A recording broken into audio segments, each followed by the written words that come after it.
المسلمون في تركستان الشرقية؟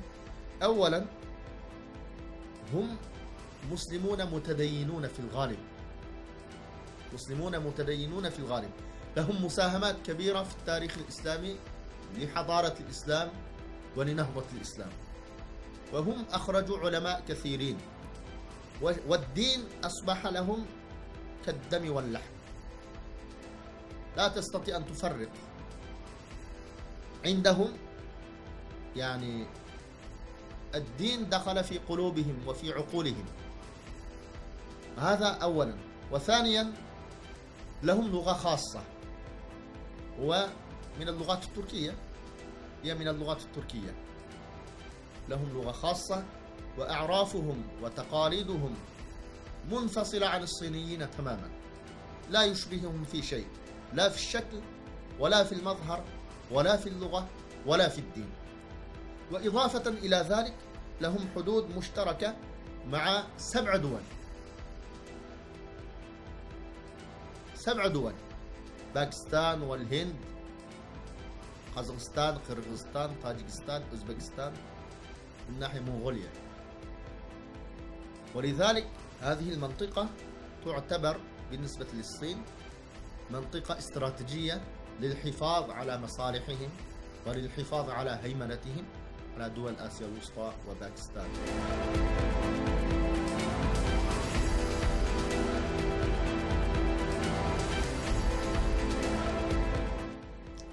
أما عن طبيعة العلاقة بيننا وبين الصين،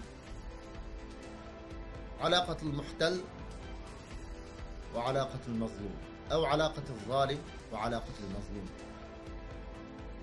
يعني كثير من الناس لا يعرفون هذا، لأن هناك في الصين تعتيم إعلامي على كل شيء، ليس هناك إعلام حر في الصين ككل. يعني يحدث أشياء كثيرة، ولكن ليس هناك صحافة حرة ولا إعلام حر ولا صحفيين أحرار.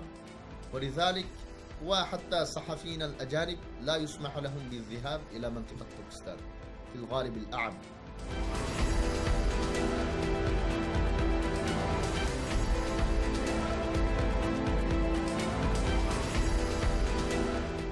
الآن باللغة الصينية تسمى هذه المنطقة شينجيانغ.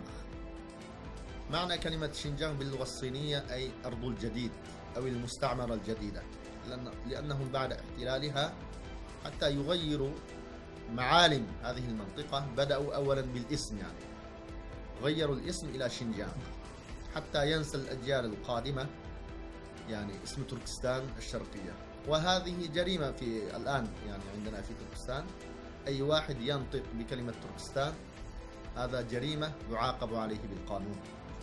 ولذلك الناس في تعاملاتهم وفي كلامهم فيما بينهم يسمى شينجيانغ، أو يقولون عنها شينجيانغ.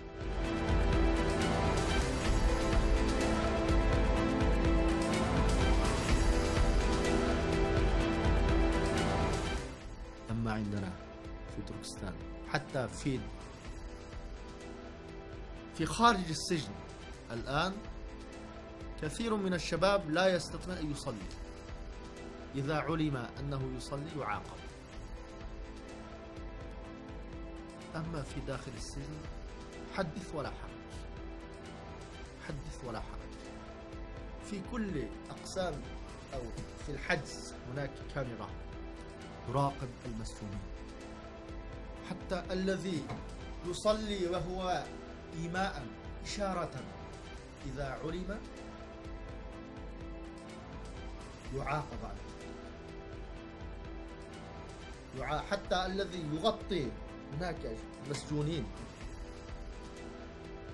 يغطي بالملاية كل جسمه حتى يصلي وهو نائم على ظهره كأنه نائم، وهذا ممنوع. على المسجون ألا يغطي وجهه في السجن، لأنه قد يصلي وهو مغطي رأسه ووجهه، ولذلك عليه أن يكشف دائما عن وجهه وهو نائم ولا يغطي. لهذه الدرجة يعامل الإنسان التركستاني المسلم ضد دينه وضد عقيدته، يعامل بهذه القسوة لأنه يصلي. الذي يصلي إذا علم يوقف في وضع الركوع ممكن 2 3 ساعات. أنت تصلي، تريد أن تصلي، خلاص تقف هكذا في وضع الركوع. إذا سقط أو أراد أن يقوم ضرب. ولذلك أنا أقول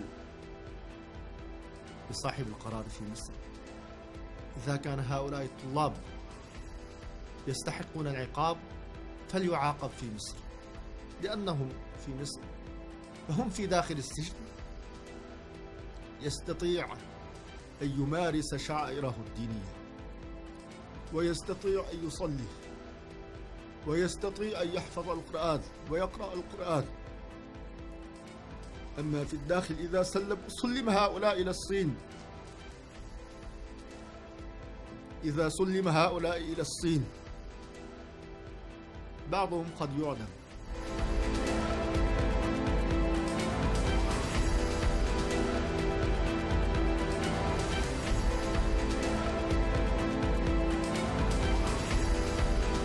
الدراسة في الأزهر الشريف بدأ من سنة 83. أول 4 حسب ما سمعت من القدماء من الأساتذة سنة 84 وصل إلى مصر 4 من التركستانيين. طبعا في ذلك الوقت أيضا كان هناك يعني للدخول إلى الأزهر كان مطلوب خطاب من السفارة. إلى الآن نعاني من هذه المشكلة، ولكن السفارة طبعا لا تعطي الخطاب في ذلك الوقت. ولكن تدخل أنا هؤلاء الشباب بفضل الله التقوا بالشيخ خالد، كان في عالم في مصر مات رحمه الله، الشيخ خالد علي. الشيخ خالد وله كتب في السير يعني، هو الذي أخذ بهم إلى شيخ الأزهر في ذلك الوقت جاد الحق علي جاد الحق رحمه الله، وأدخل بهم إلى مكتبه وقال له: هؤلاء أتوا من تركستان في الصين، تركستان الشرقية، يريد أن يلتحق بالأزهر، ولكن السفارة لا تعطي لهم خطاب، ماذا تفعل؟ الشيخ رحمه الله قال: يعني هذا قانون في مصر، أي طالب أجنبي وافد عندما يأتي لازم أولا يحصل على جواب أو خطاب من السفارة حتى يلتحق بالأزهر.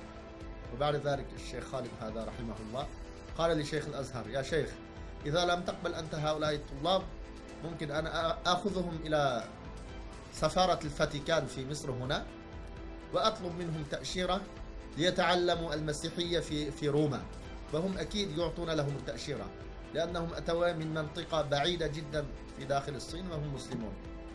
الشيخ رحمه الله تأثر بهذا الكلام وقال: خلاص نحن نقبل هؤلاء الطلاب الحاملين الجواز سفر صيني بدون خطاب من السفارة. وكتب لهم جوابا بهذا الخصوص: أي طالب يحمل جواز سفر صيني يدخل إلى الأزهر دون الحاجة إلى الخطاب من السفارة. وبعد ذلك يعني الشباب من سنة 84 ممكن لغاية 2000 سنة 2000 كل طالب الذي يأتي جديد يأتي بصورة من هذا الخطاب ويدخل إلى الأزهر بهذا الشكل، وكان الأمر يعني في غاية السهولة واليسر. وبعد سنة 2000 الحكومة الصينية بدأت تبعث طلاب رسميين، البعثات، وتعطي لهم خطاب من السفارة رغم أنهم صينيون أو تركستانيون يحملون جواز سفر صيني. وبدأ الأزهر تستغرب يعني لماذا هؤلاء يحصلون على الخطاب وأنتم الذين يأتون على حسابهم الخاص لا يحصلون على الخطاب. كان هدف الصين من ذلك أن يمنع الطلاب الذين يأتون على حسابهم الخاص من الدخول للأزهر.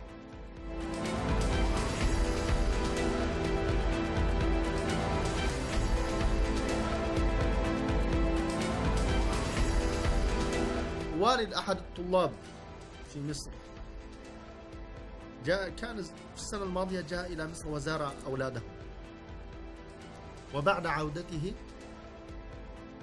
قبض عليه بعد إلقاء القبض عليه ب4 أيام. أتوا له بورقة فيها حكم ب5 سنوات. يعني في 4 أيام خلاص. يعني أنا سمعت هناك من لجنة السياسة في الحزب الشيوعي ومن الأمن 4-5 واحد يجتمع، أسماء 100 اسم، هذا فلان، هذا يحصل على 10 سنوات، وهذا 15 سنة، وهذا 7 سنة. هكذا يعطي الأحكام دون أي محاكمة ودون أي شيء.